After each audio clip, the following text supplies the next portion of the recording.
And later on, you can come up and look at it if you haven't already seen it. Here is the first charter. This is a replica of the first charter that was handed out by our prophet Noble Ali. And we have a whole lot of these. This charter was printed by Universal Studios in New York. New York. And if you see here, the artwork is basically the same. 10 houses. Some people may call this hieroglyphics. And on the face of the chart is Moorish Temple of Science, Moorish Holy Temple of Science of the world. Our prophet's vision was and still is worldwide.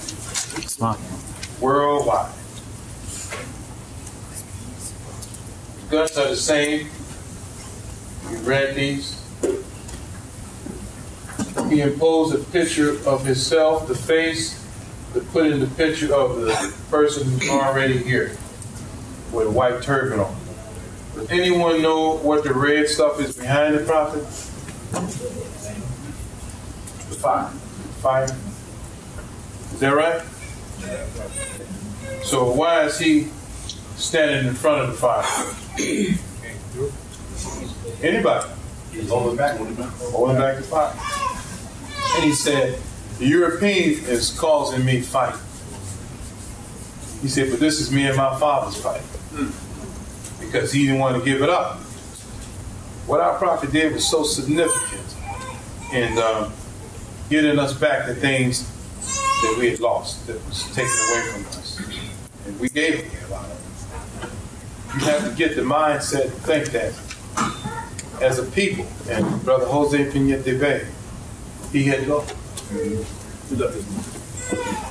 Brother Jose Pinete Bey explained to many of you how significant Moorish history is and how they thought those who conspired in 1774 to mark us, they thought that they had done such a great job psychologically that we would never come in knowledge of ourselves. We would never wear these things on our head and proclaim this nationality. Never. So it was done in science and had to be undone in science. So he's holding back the fire. That's what that symbolism means. Many of you know, I don't know if you know about the meaning of these 10 houses. These are called 10 houses, the 10 wonders of the world around the chart. If you don't know, raise your hand. Don't know. Bring it up here. The first house is the all-seeing eye of Allah. And it's not a European eye. It's really significant. It is not. It's a brown eye. It's not a blue eye. It's a olive hue skin around the eye. It tells you a lot, right? It's you. Second house, let's go to this house over here, the Star and Crescent. And the word under the Star and Crescent is the word Islam. That is Islam. Does anyone know the meaning of the crescent? And I think this crescent here is in the, is this the first quarter? Waning. And the star is at the top of it, which is significance of what? According to the Asiatic divinity. Okay. Anybody else? Venus. Oh, good. Yes. The brightest star in the universe. So bright the eastern stars call it the day star. The day star. And that's you. Okay, the seventh. Many of you see this, it's on your Quran. And there's a split both ways. What does the split mean? Who? Psycho-ages. Good. Anybody else? What did he say? He said they couldn't hear you, brother. Psycho-ages. He said cycle ages. Anybody else? channels. Way to get it. Channels. Yes. Anybody else? Are they different dimensions? Dimensions. Anybody else? Sister Anderson here.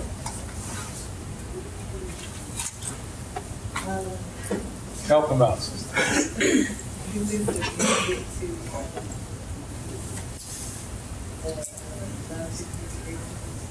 Excellent. Very good. William Grand Bey.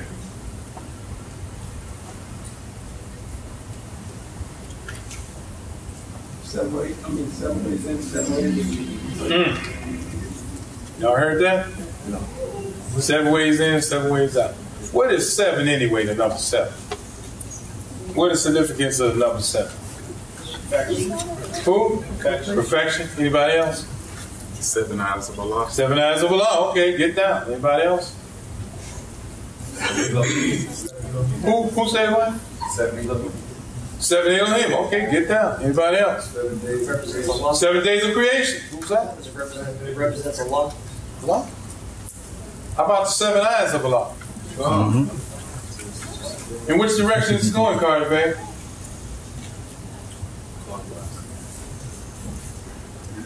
Anybody else? As which direction is these 7 eyes of Allah going? 4 directions. What are they? South, east, and west. Get down. To the world. Get down. Where is north, south, east, and west? Everywhere. Okay, we're just talking about this briefly. And the other one is the lion and the lamb laying down together in the grass. Can y'all see this? Yes, sir. In the grass, and they're looking at each other. What normally happens when, what normally happens when the lion is around a lamb? He eats it. Lamb chops? Dinner.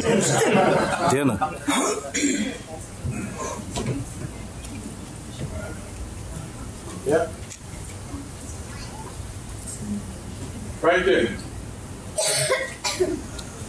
What is this symbol here about? The lion and the lamb being together. Peace between the poor and the rich, or peace between. What you say? Peace between the rich and the poor. Good. Very good. Where'd you get that? Quran. What chapter? That speaks to it. I don't remember the chapter. Right.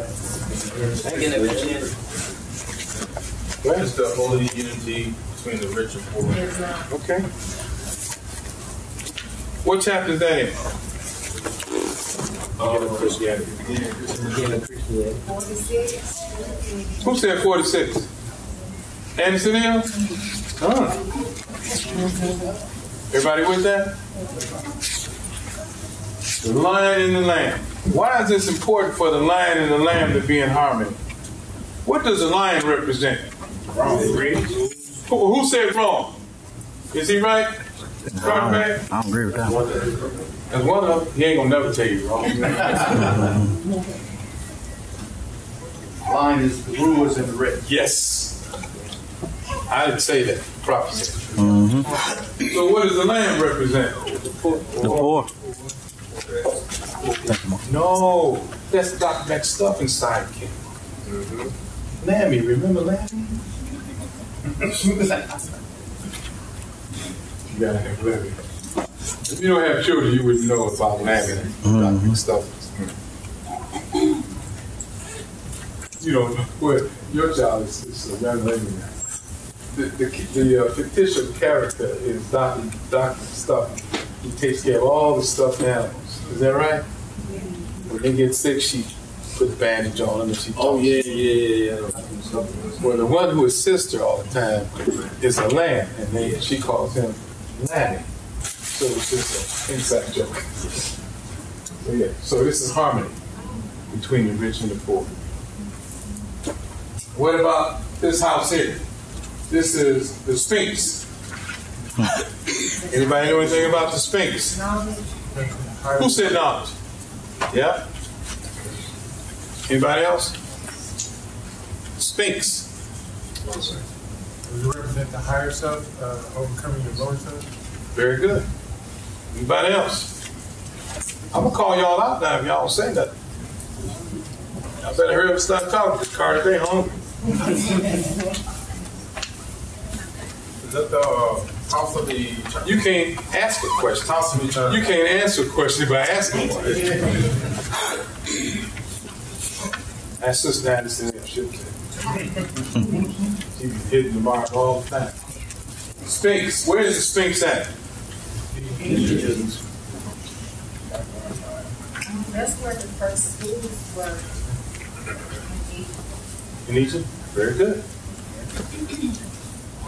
The Sphinx is a man, and instead of having feet, he got paws like a lion, right?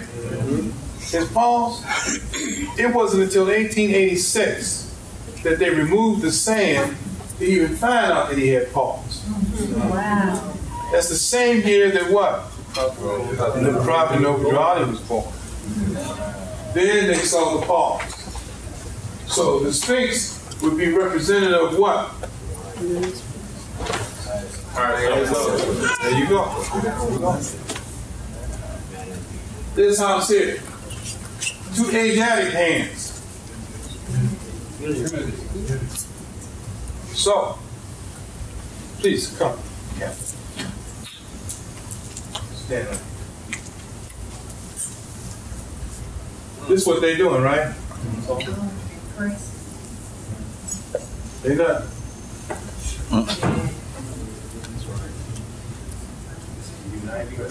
You and I tie. You and I tie. Islam.